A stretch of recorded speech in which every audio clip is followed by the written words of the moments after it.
Welcome to మన TV. ముందుగా headlines చూద్దాం. తెలంగాణ ముఖ్యమంత్రి రేవంత్ రెడ్డిని కలిసిన వైఎస్ షర్మిల తన కుమారుని నిశ్చితార్థం వివాహ వేడుకకు రావాలని పిలుపు.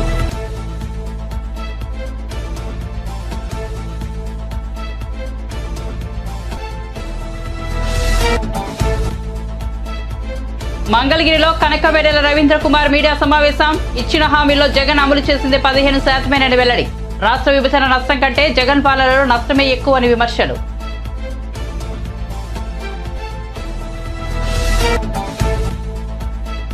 షర్మిల కాంగ్రెస్ లో చేరడం వెనుక చంద్రబాబు హస్తం ఉందన్న సజ్జల రామకృష్ణారెడ్డి. షర్మిల వల్లే వైసీపీకి నష్టం లేదన్న సజ్జల. ఏపీలో కాంగ్రెస్ కు భవిష్యత్తు లేదని వ్యాఖ్య.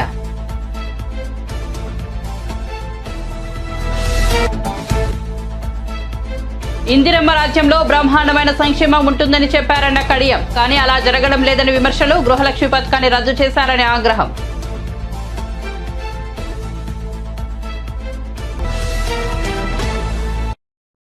ఇక వార్త వివరాల్లోకి వెళ్తే తన కుమారుడి వివాహానికి తెలంగాణ ముఖ్యమంత్రి రేవంత్ రెడ్డిని వైఎస్ షర్మిల ఆహ్వానించారు. జనవరి 6వ తేదీన శనివారం జూబ్లీహిల్స్ లోని సీఎం రేవంత్ రెడ్డి నివాసానికి చేరుకున్న షర్మిల ఆయనను కలిసి తన కుమారుడి వివాహానికి రావాలని ఆహ్వానించారు. ఈ సందర్భంగా తెలంగాణ సీఎంగా బాధ్యతలు చేపట్టినందుకు రేవంత్ రెడ్డికి పుష్పగుచ్చం అందజేసి ఆమె శుభాకాంక్షలు తెలిపారు. రేవంత్ రెడ్డి సీఎం అయిన తర్వాత షర్మిల తొలిసారి ఆయనను కలిశారు. షర్మిల తన పార్టీ వైఎస్ఆర్టీపీని కాంగ్రెస్ లో విలీనం చేసిన విషయం తెలిసిందే. ఢిల్లీలో కాంగ్రెస్ అధ్యక్షుడు మల్లికార్జున ఖర్గే, రాహుల్ గాంధీ సమక్షంలో షర్మిల కాంగ్రెస్ పార్టీలో చేరారు. దీంతో అధిష్టానం ఆమెను ఏపీలో కాంగ్రెస్ పార్టీకి అధ్యక్షురాలుగా నియమించనున్నట్లు ప్రచారం జరుగుతోంది. ఏపీలో త్వరలోనే అసెంబ్లీ ఎన్నికలు జరగనున్నాయి. ఈ క్రమంలో కాంగ్రెస్ ఏపీలో పటిష్టం చేసేందుకు ప్రయత్నాలు మొదలుపెట్టింది.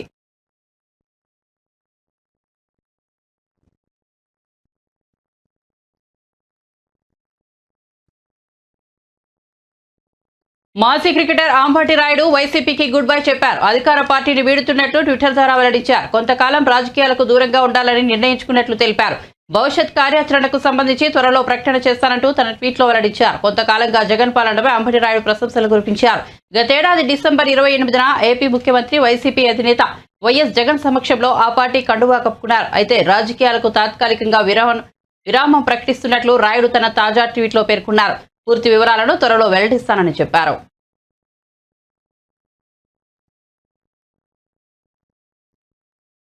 అంబటి రాయుడు వైసీపీని వీడటంపై ఆ పార్టీ సీనియర్ నేత సజ్జల రామకృష్ణారెడ్డి స్పందించారు. ఆయన వచ్చిందే నిన్ననో మొన్ననో, ఏ రీజన్ వచ్చారో, ఎందుకు వెళ్లిపోయారో తెలియదు. పార్టీలోకి అభిమానంతో వచ్చామన్నారు. ట్వీట్లో కొద్ది రోజులు దూరంగా ఉండదలుచుకున్నారని చెప్పారు. ఆయన ఎందుకు అలా అన్నారో రీజన్ తెలియాలి. ఆ తర్వాత ఏమైనా మాట్లాడగలుగుతామని పేర్కొన్నారు. కూడా ఎందుకబ్బా, ఆయన వచ్చిందే నిన్ననో ఇంకా పూర్తి అయిన పార్టీ దీనికి కూడా కాలేదు. ఆయన ఏ రీజన్తో వచ్చారో, ఇప్పుడు ఏ రీజన్ చేశానని ఆయన అంటున్నారో కూడా తెలియదు. ఏదో ట్వీట్ ఇచ్చారని అంటున్నారు. దాని అసలు వచ్చింది ఎందుకు వచ్చారో కూడా పూర్తి తెలియదు.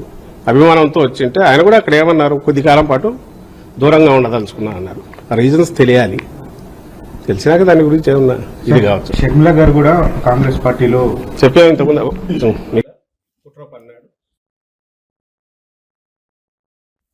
అంబటి రాయుడు కూడా పార్టీకి రాజీనామా చేసినట్టు. కూడా ఎందుకబ్బా, ఆయన వచ్చిందే నిన్ననో ఇంకా పూర్తి అయిన పార్టీ దీనికి కూడా కాలేదు. ఆయన ఏ రీజన్తో వచ్చారో, ఇప్పుడు ఏ రీజన్ చేశారని ఆయన అంటున్నారో కూడా తెలియదు. ఏదో ట్వీట్ ఇచ్చారని అంటున్నారు. దాని అసలు వచ్చింది ఎందుకు వచ్చారో కూడా పూర్తి తెలియదు.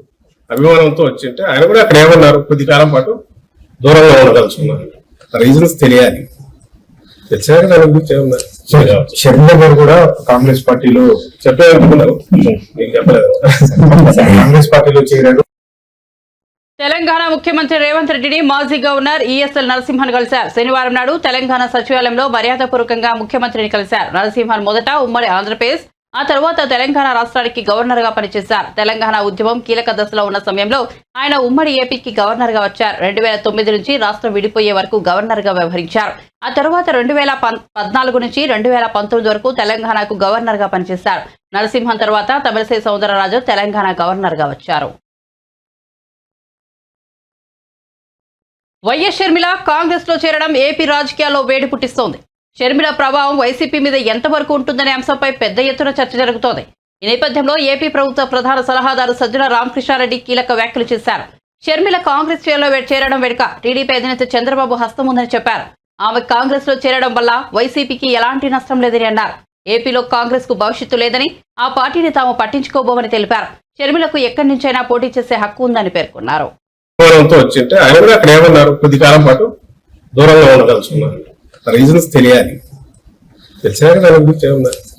షర్మిల గారు కూడా కాంగ్రెస్ పార్టీలో చెప్పేదనుకున్నారు, మీకు చెప్పలేదు. కాంగ్రెస్ పార్టీలో చేరారు, పార్టీని కూడా విలీనం చేశారు. మరి ఆ పార్టీలో జాయిన్ అవ్వడం మన వైసీపీకి ప్లస్ అవుతున్నా మైనస్ అవుతున్నా అసలు మీరేమో అసలు కాంగ్రెస్ పార్టీ లాస్ట్ ఎలక్షన్స్ లో ఎన్ని వచ్చినాయి నాకు తెలిసి అయితే 100 కంటే తక్కువ వచ్చింది ఓటు స్టేట్. అలాంటి పార్టీకి సంబంధించినంత వరకు ఎంత తక్కువ మాట్లాడుకుంటే అంత మంచిది లేదు. అసలు షర్మిలమ్మ గారు ఏ రోజైతే తెలంగాణలో పార్టీ పెట్టారో ఆ రోజే ఆమె రాజకీయ ప్రస్థానం ఒక దిశలో మొదలుపెట్టారు. ఆ తర్వాత ఏదైనా తెలంగాణ నుంచి తర్వాత కాంగ్రెస్ లోకి రావాలనుకున్నారు. దాని వెనక ఎవరున్నారో కూడా ప్రజలకు, దేశానికి అందరికీ తెలుసు. ఈ రోజుకు తెలుసు. చంద్రబాబు నాయుడు అనే వ్యక్తి అన్ని రకాలుగా ఒకవైపు కాంగ్రెస్ ను మేనేజ్ చేస్తూ, ఒకవైపు బీజేపీ తన మనుషుల ద్వారా మేనేజ్ చేస్తూ, పవన్ కళ్యాణ్ జనసేనను మేనేజ్ చేస్తూ, నేను ఎప్పుడు అంటుంటాను, ఆర్కెస్ట్రా ఏ నుంచి జడ్ వరకు రకరకాల పార్టీలను, వ్యక్తులను అందరినీ ఇచ్చేస్తూ జగన్మోహన్ రెడ్డి గారి టార్గెట్ గా ఎట్లా అర్జెంట్ గా ఆయన దించాలి. ఎందుకంటే వేరే రకంగా ఎదుర్కోలేదు కాబట్టి ప్రజల్లోకి వచ్చి కానీ ప్రజల సమస్యల గురించి దాని మీద యాక్ట్ చేసి కానీ, లేదా నేను అధికారంలో ఉన్నప్పుడు ఇది చేశారని చెప్పిన ఘనకార్యం లేదు కాబట్టి అది లేదు. సో ఇలా కొత్తవన్నీ తీసుకొచ్చి వీటి ద్వారా ఏదో సంచలనం జరిగింది అన్నట్టు ఒక రకమైన మీడియా పరమైన పర్సెప్షన్ ఇది క్రియేట్ చేయడానికి చేసే దాంట్లో భాగంగా విజయవాడ ఎంపీ అభ్యర్థిగా వచ్చే ఎన్నికల్లో వేరే వారికి అవకాశం ఇస్తామని చంద్రబాబు తనతో చెప్పారని శుక్రవారం మీడియాకు తెలిపారు టీడీపీ నేత కేశినేని నాని. శనివారం సంచలన ప్రకటన చేశారు. త్వరలోనే ఢిల్లీ వెళ్లిన లోక్సభ స్పీకర్ని కలిసి తన లోక్సభ సభ్యత్వానికి రాజీనామా చేస్తానని, ఆ మరుక్షణమే టీడీపీకి రాజీనామా చేస్తానని అందరికీ తెలియజేస్తున్నారంటూ ఎక్స్ వేదికగా పోస్టు పెట్టారు. నేను పార్టీకి అనవసరం లేదని చంద్రబాబు నాయుడు భావించిన తర్వాత కూడా పార్టీలో కొనసాగడం సబబు కాదని నా భావన అని ఆయన వ్యాఖ్యానించారు.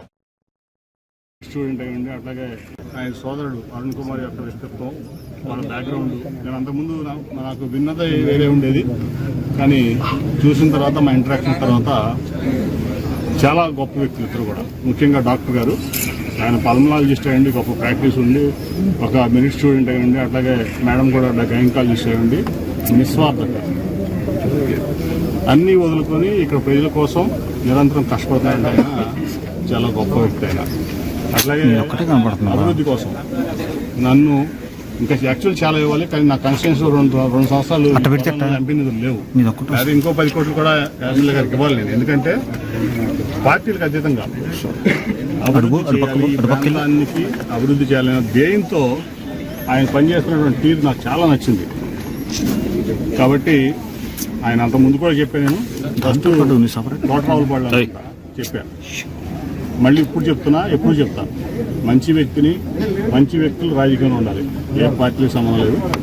మంచి వ్యక్తుల వల్లే ఈ సమాజం బాగుపడుతుంది, మంచి వ్యక్తుల వల్లే ఈ రాజకీయాలు ప్రక్షాళన అవుతుంది. ఓకే, షార్ట్ టైంలో కొంచెం ఇబ్బంది పడవచ్చు, లాంగ్ టైంలో చాలా బెనిఫిట్ ఉంటుంది ప్రాంతానికి కానీ, రాష్ట్రానికి కానీ, దేశానికి కానీ.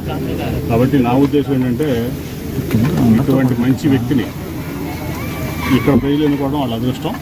నేను చూశాను, అంతకుముందు ఈ ప్రాంతంలో ఎమ్మెల్యేని చూశాను. రమణ గారు ఈ ప్రాంతానికి ఏమన్నా చేశారంటే స్వర్గీయ దేవినేని రమణ గారు, ఆయన అంత గొప్ప వ్యక్తి ఎవరో కూడా.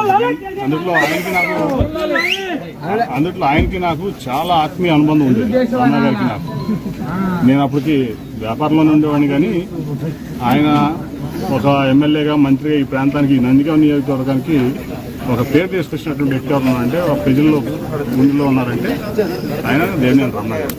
ఆ తర్వాత ఖచ్చితంగా చెప్తున్నా, అది మన మొదటితో ఒక జగన్మోహన్ రావు ఆయనకి చెప్తున్నా, చాలా మంది నీతివంతుల మీద బురద. ఎందుకంటే కాంగ్రెస్ ప్రభుత్వం అధికారంలోకి వస్తే సంక్షేమ పథకాలు పెంచుతుందని అందరూ భావించారని, కానీ లోత పెడుతోందని స్టేషన్ గన్పూర్ ఎమ్మెల్యే బీఆర్ఎస్ నేత కడియం శ్రీహరి అన్నారు. కాంగ్రెస్ పార్టీ ప్రజలను మభ్యపెట్టి గెలిచిందని విమర్శించారు. ఇందిరమ్మ రాజ్యంలో బ్రహ్మాండమైన సంక్షేమం ఉంటుందని కాంగ్రెస్ నేతలు చెప్పారని, కానీ అలా జరగడం లేదన్నారు. గత ప్రభుత్వం ఇచ్చిన సంక్షేమ పథకాలను కాంగ్రెస్ రద్దు చేసే ఆలోచన చేస్తోందని ఆరోపించారు. ఇప్పటికే గత బీఆర్ఎస్ ప్రభుత్వం తీసుకొచ్చిన గృహలక్ష్మి పథకాన్ని కాంగ్రెస్ రద్దు చేసిందన్నారు. గత ప్రభుత్వం లబ్ధిదారులను ఎంపిక చేసి అనుమతి పత్రాలను కూడా అందించిందని, కానీ ఈ ప్రభుత్వం రద్దు చేసిందని ఆగ్రహం వ్యక్తం చేశారు. ఈ పథకం రద్దు వల్ల చాలా మందికి రోడ్డున పడే పరిస్థితి వచ్చిందన్నారు. గత ప్రభుత్వం ఇళ్ల కోసం ఇచ్చిన నిధులను ఇప్పుడు కేటాయించాలని డిమాండ్ చేశారు.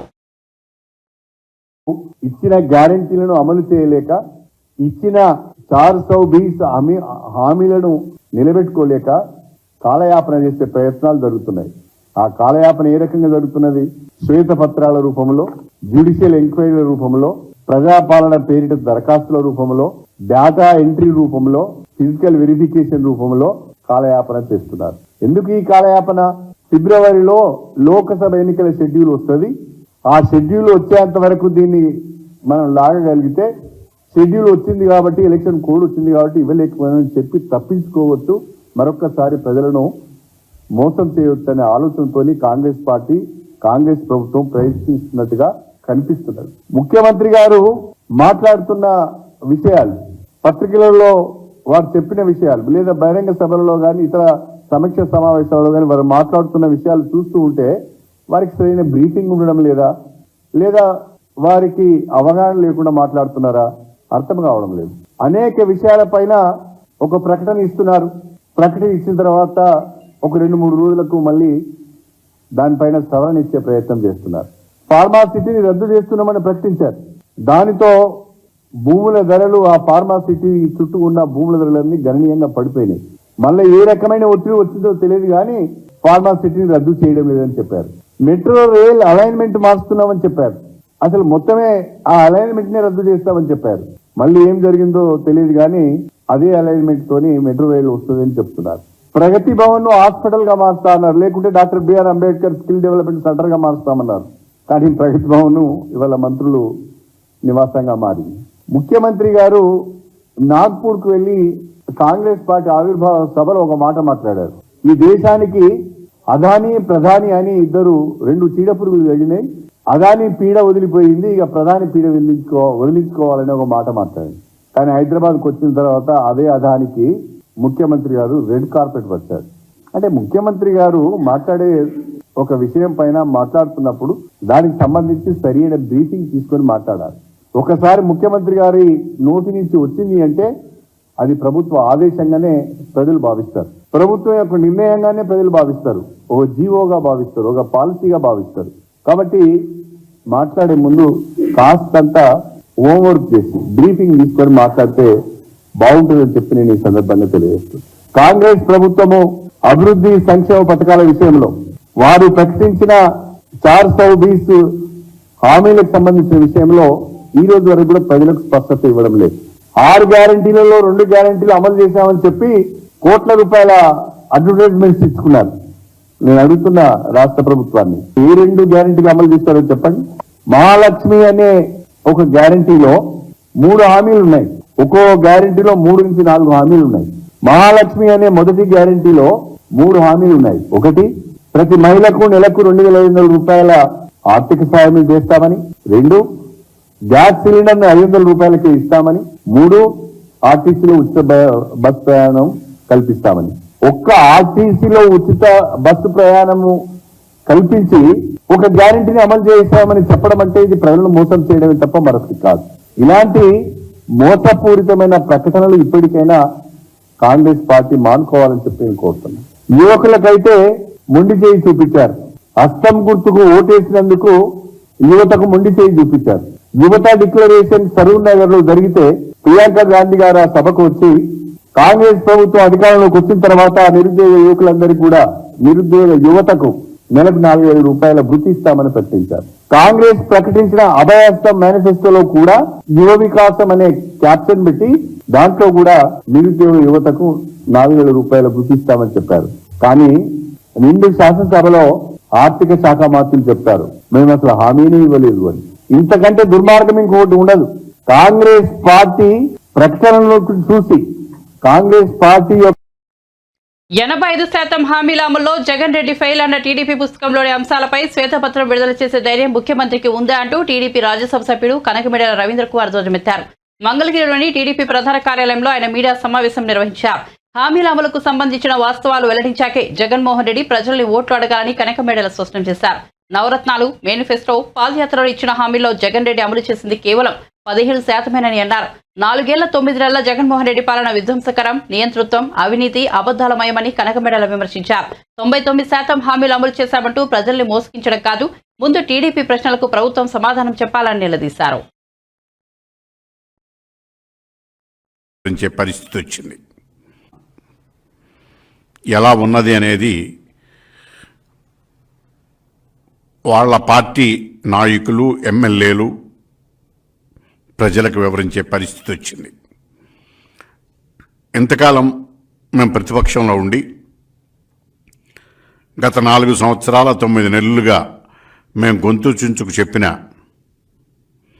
ఎదురు తిరిగి తిట్టిన వాళ్ళు తప్ప దాన్ని సమాధానం చెప్పలేనటువంటి పరిస్థితుల్లో మంత్రులు, ముఖ్యమంత్రి ఉన్నారు, సలహాదారులు. అలాంటి స్టేజ్ నుంచి ఈ రోజుకి వాళ్ళ పార్టీ ఎమ్మెల్యేలు స్వయంగా మేము మా హామీలు అమలు జరపలేము, జనంలోకి వెళ్ళే పరిస్థితి లేదు అని చెప్పేసి చెప్పటం, బాహాటంగా చెప్పటం జరుగుతున్నది, బహిరంగంగా చెప్పడం జరుగుతున్నది. దీనికి కారణం ఒక్కసారి మనం వెనక్కి వెళ్ళి పరిశీలించుకున్నట్లయితే ఈ రోజున జగన్మోహన్ రెడ్డి గారు ఇప్పటి వరకు ఎన్ని హామీలు ఇచ్చారు, ఎన్ని అమలు చేశారు అనేది మనం ప్రధానంగా చూసుకోవాలి. ఎన్నికల ముందు 2014 ఎన్నికల ముందు, 2019 ఎన్నికల ముందు ఇచ్చినటువంటి హామీలు ఏమిటి, ఇప్పుడు 2024 వచ్చింది, ఇప్పటి వరకు అమలు చేసినవి ఏమిటి అనేటటువంటిది ప్రధానంగా చూస్తే మనం మైనర్ విషయాలకు జోలికిపోకుండా జిల్లాల వారీగా అన్ని లెక్కలు ఉన్నాయి మా దగ్గర. ఆయన 99% అమలు చేశాను, ఇక 1% మిగిలిందని చెప్తున్నారు. మంత్రులతో సహా బాగా ఊతున్నారు. కానీ మా ప్రకారం ఆయన ఇచ్చినటువంటి 100% హామీల్లో 15% మాత్రమే అమలు చేశారు. మిగతా 85% పూర్తిగా అమలు చేయకుండా ప్రజలకు కళ్ళబొల్లు కబుర్లు చెప్పి కాలక్షేపం చేస్తున్నారు. ఇది వాస్తవం. అయితే నేను అంశాల వారీగా 2-3 విషయాలు వరుసని చెప్పదలుచుకున్నా. నేను అడుగుతున్నటువంటిది వైఎస్ఆర్సీపీ ప్రభుత్వాన్ని కానీ, వాళ్ళ మంత్రులు కానీ, సలహాదారులు కానీ, ప్రభుత్వ అధికారులు కానీ సూటిగా సమాధానం చెప్పవని చెప్పి విజ్ఞప్తి చేస్తున్నా. ఎందుకంటే ఆధారాలతో సహా మేము మాట్లాడినప్పుడు బొకాయించటం, ప్రశ్నలు పెట్టి మంత్రులతో కానీ, సలహాదారులతో కానీ, ఎమ్మెల్యేలతో కానీ తిట్టించటం జరుగుతున్నది. నేను ఈరోజు వరకు చాలా స్పష్టంగా ఒక్కొక్కటి విషయాన్ని ఒక 4-5 విషయాలు చెప్తా. మొట్టమొదటిది, ఆయన అధికారంలోకి రావడానికి ముందు ఆయన ఇచ్చినటువంటిది ఏమిటి అని కనుక మనం చూసినట్లయితే నవరత్నాలు అనే పేరుతో ఇచ్చి ఈ నవరత్నాలలో 99% హామీలు అమలు చేశాను అని చెప్తున్నారు.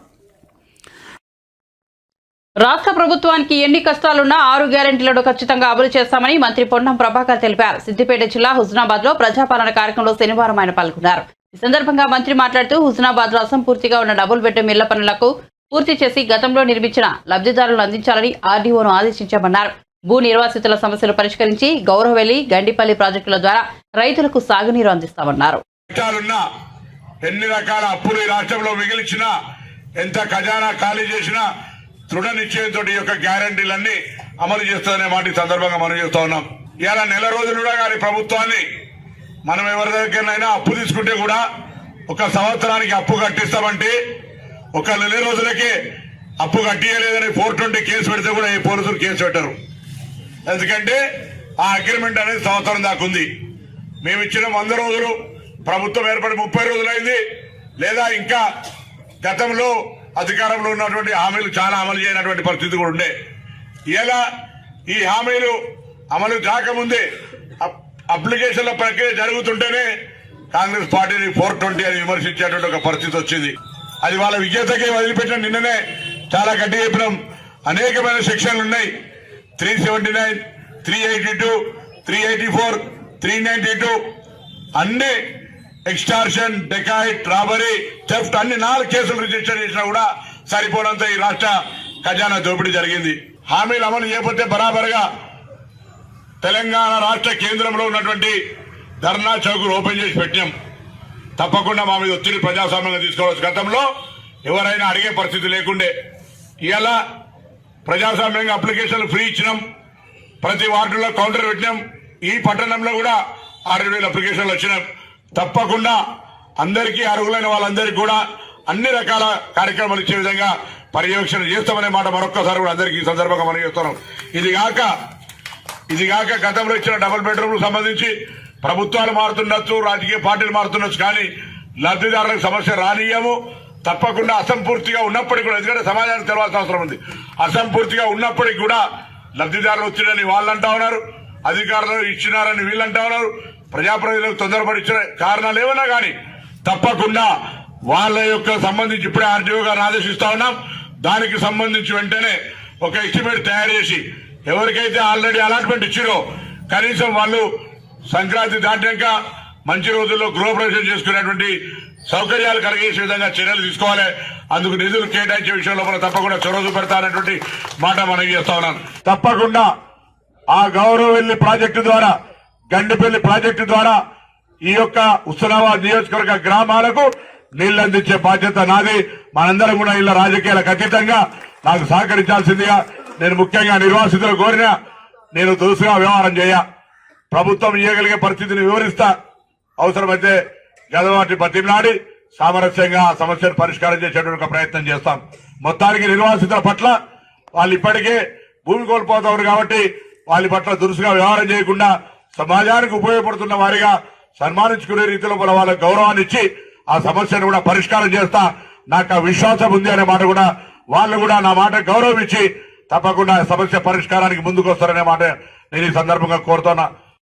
ప్రభుత్వం ఖచ్చితంగా ఈ గ్యారంటీలను ఎన్ని కష్టాలున్నా, ఎన్ని రకాల అప్పులు ఈ రాష్ట్రంలో మిగిల్చినా, ఎంత ఖజానా ఖాళీ చేసినా దృఢ నిశ్చయంతో ఈ యొక్క గ్యారంటీలన్నీ అమలు చేస్తుందనే మాట ఈ సందర్భంగా మనం చేస్తా ఉన్నాం.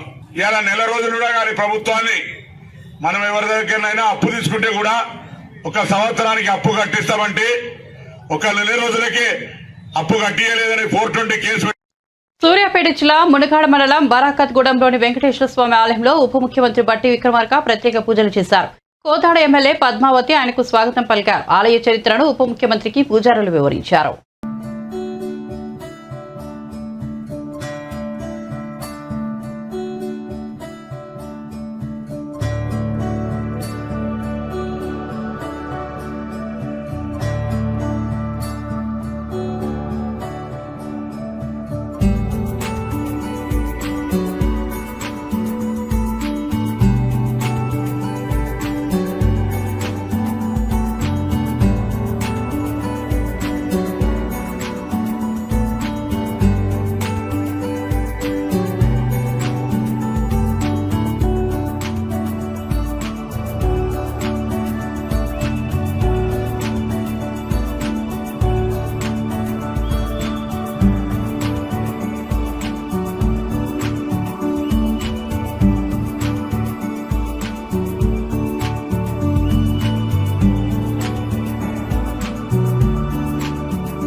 ఏపీలో ఎన్నికలు సమీపిస్తుండటంతో రా కదలిరా పేరిట టీడీపీ రాష్ట్ర వ్యాప్తంగా సభలు నిర్వహిస్తున్న సంగతి తెలిసిందే. టీడీపీ అధినేత చంద్రబాబు కనిగిరిలో రా కదలిరా సభకు హాజరై వైసీపీ నేతలపై తీవ్ర స్థాయిలో ధ్వజమెత్తారు. కొన్ని సభలను చంద్రబాబుతో పాటు పవన్ కళ్యాణ్ కూడా హాజరు కానున్నారు.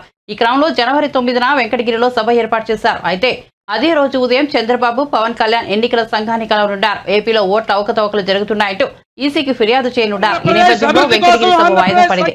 అదే రోజు మధ్యాహ్నం ఆలుగడ్డలో ఏర్పాటు చేసిన రా కదలిరా సభ యథాతథంగా జరగనుంది. పాలసముద్రం మండల కేంద్రంలో వైఎస్ఆర్ పెన్షన్ పెంపు కార్యక్రమం నిర్వహించారు. ఈ కార్యక్రమానికి ముఖ్య అతిథిగా ఉప ముఖ్యమంత్రి నారాయణస్వామి పాల్గొన్నారు. పెన్షన్ పెంపు కార్యక్రమంలో నారాయణస్వామి కోలాహలం డ్యాన్స్ చేస్తూ అవ్వాతాతల పట్ల తన ఆనందాన్ని పంచుకున్నారు. ఈ కార్యక్రమంలో వైసీపీ నాయకులు, కార్యకర్తలు, అభిమానులు, ప్రజలు తదితరులు పాల్గొన్నారు.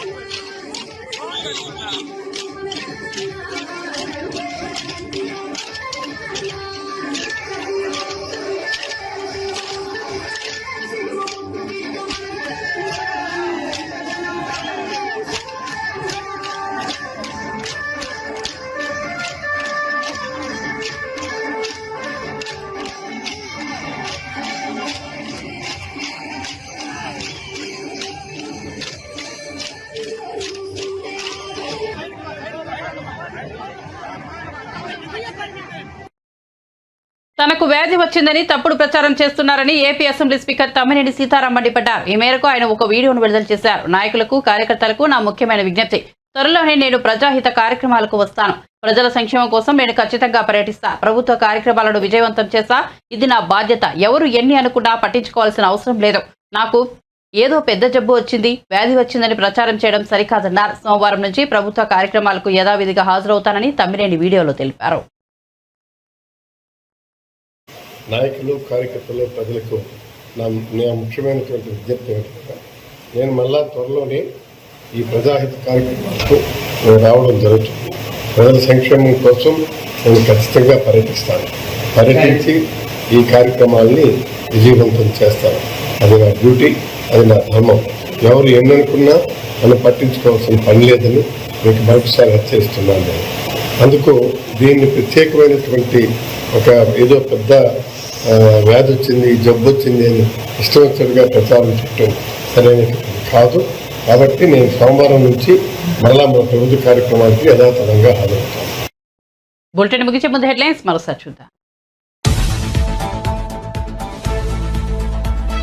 తెలంగాణ ముఖ్యమంత్రి రేవంత్ రెడ్డిని కలిసిన వైఎస్ షర్మిల. తన కుమారుడి నిశ్చితార్థం, వివాహ వేడుకకు రావాలని పిలుపు.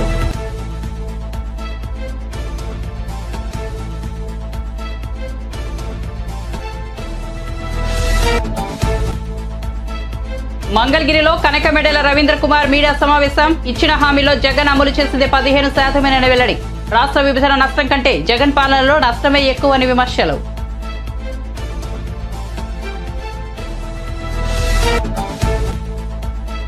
షర్మిల కాంగ్రెస్ లో చేరడం వెనుక చంద్రబాబు హస్తం ఉందన్న సజ్జల రామకృష్ణారెడ్డి. షర్మిల వల్ల వైసీపీకి నష్టం లేదన్న సజ్జల. ఏపీలో కాంగ్రెస్ కు భవిష్యత్తు లేదని వ్యాఖ్య.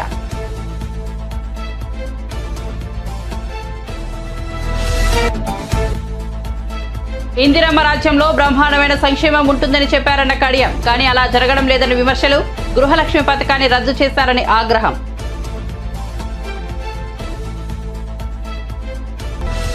మరిన్ని అప్డేట్స్ కోసం చూస్తూనే ఉండండి మన టీవీ.